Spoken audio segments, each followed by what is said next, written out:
This course is sponsored by the USAA Foundation. We would like to thank the USAA Foundation for their generosity in making this course possible. The United States is home to more than 5.5 million military caregivers. This number includes spouses, children, grandchildren, friends, neighbors, colleagues, and coworkers. These caregivers provide over $450 billion in unpaid services. There are full-time caregivers, part-time caregivers, long-distance caregivers, and sometimes there are caregivers who care for multiple veterans at once. But how do we know if we're a caregiver? Ask yourself these questions. 1, do you do things for someone who serves or served in the armed forces that he or she can't do for themselves anymore? 2, do you help someone who serves or served in the armed forces with stress, emotional issues, anger, or depression? 3, do you take someone who served in the armed forces to medical appointments or arrange any form of health care for them? 4, do you sometimes, even often, feel alone or isolated in your duties because no one around you does the same thing or seems to understand? 5, do you feel you are in charge of the care responsibilities for someone who served in the armed forces because they are your spouse, son or daughter, friend, sibling, or other family member? If you answered yes to any of these questions, you may be a military or veteran caregiver. For me, I answered yes to all of them. Hi, my name is Nikki Stevens. I'm a mother of 5, and I've been caring for my husband, John, who served in Iraq in 2004 for the last 10 years. I knew I was a caregiver when I realized John needed help advocating for himself. Once John enrolled at the VA, he began going to the doctor's appointments alone. He'd come home, and he was unable to relay to me what he was learning during those appointments. I realized that I needed to be there with him so I could understand what was happening. Now, let's hear from a few other military caregivers. I knew I was a caregiver when my husband's doctors and commanders began to address me regarding his care, rather than addressing him. There is no solid date as to when I became a caregiver. My son was injured. It was the result of stepping on an IED, and the injuries he sustained were listed as the most catastrophically wounded to survive. And through the time being there with him and working with the doctors and the medical staff and so on, I became his caregiver. I knew I was a caregiver when I became the medical record historian for my husband. I keep track of all his diagnoses, medications, and treatment plans.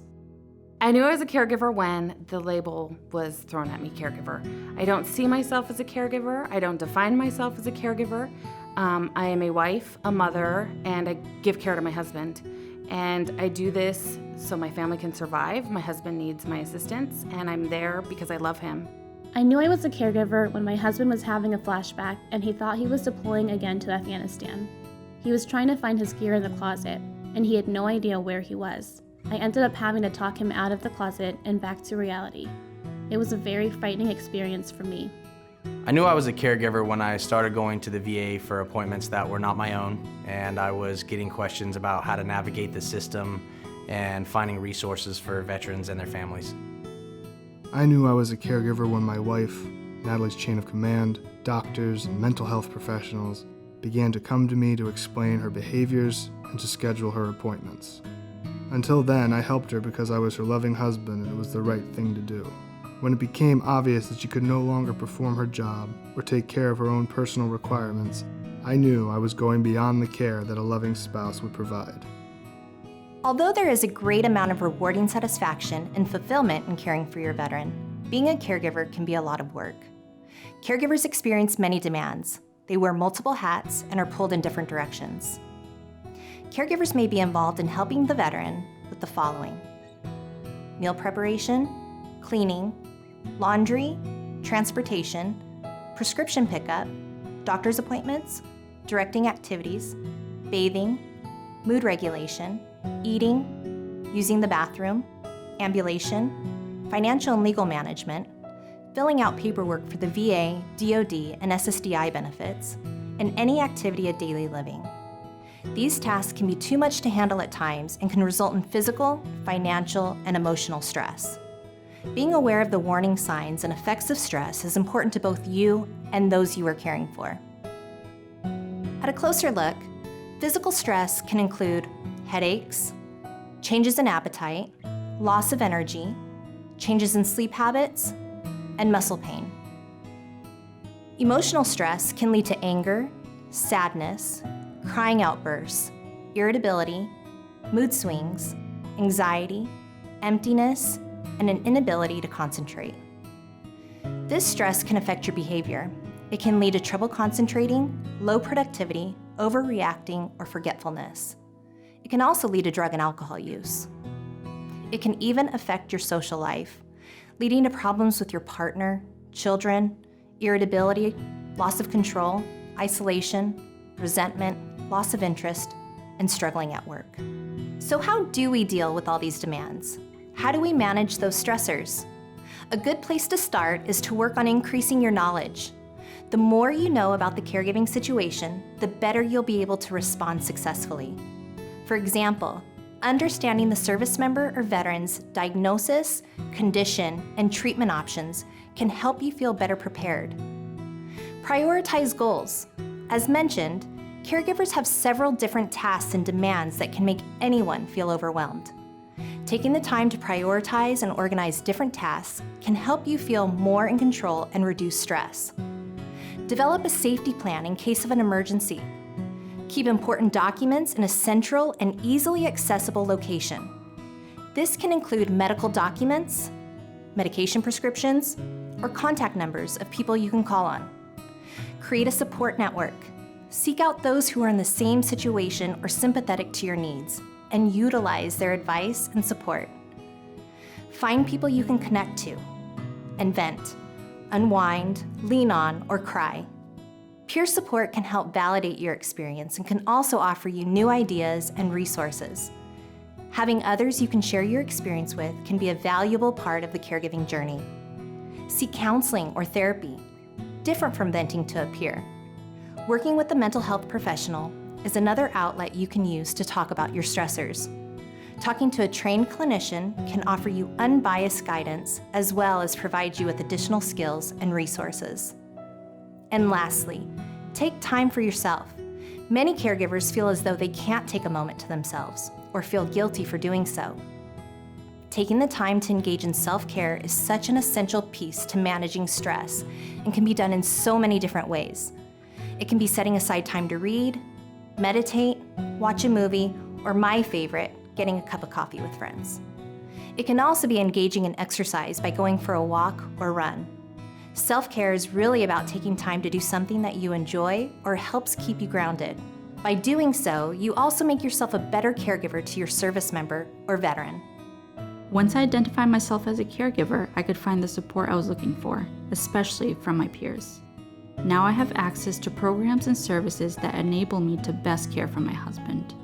Sometimes it gets quite complicated, and we have to learn how to schedule, prioritize, and decide what is going to be done, when it's going to be done, in a much more minute way than we had done before.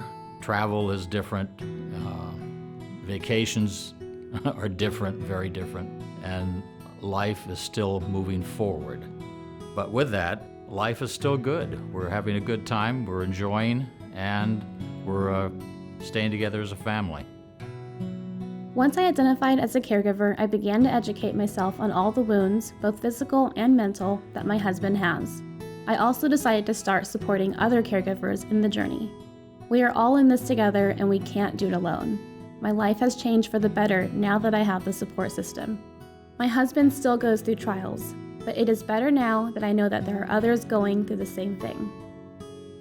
I've found my inner strength, or I'm finding my inner strength as we go. I've been a caregiver now for 4 years, and I find myself digging deep every single day to make it through a day.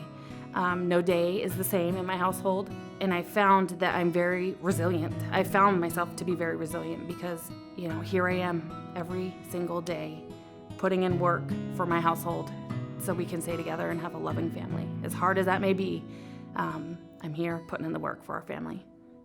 Once I identified as a caregiver, it helped me to explain to myself and others the increased care I was providing Natalie. It helped me better associate with other caregivers and seek caregiver resources. The Wounded Warrior Project was the first organization that helped me with resources as a family support member.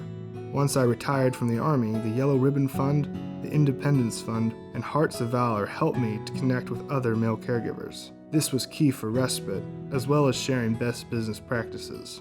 Afterwards, I knew I would never be hopeless or alone. Now that I have identified as a caregiver, my life has changed in a variety of ways. Mostly in that my main focus is the emotional support of my battle buddies, my brothers that I served with.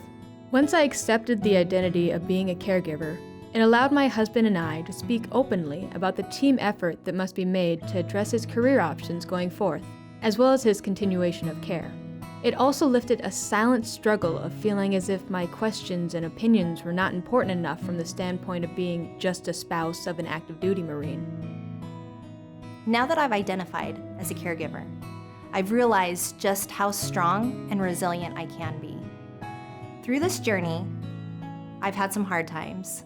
We've had some great times, but those hard times have really shown me how to enjoy those good times. Not only that, but now I'm part of an amazing, strong, dynamic caregiver community.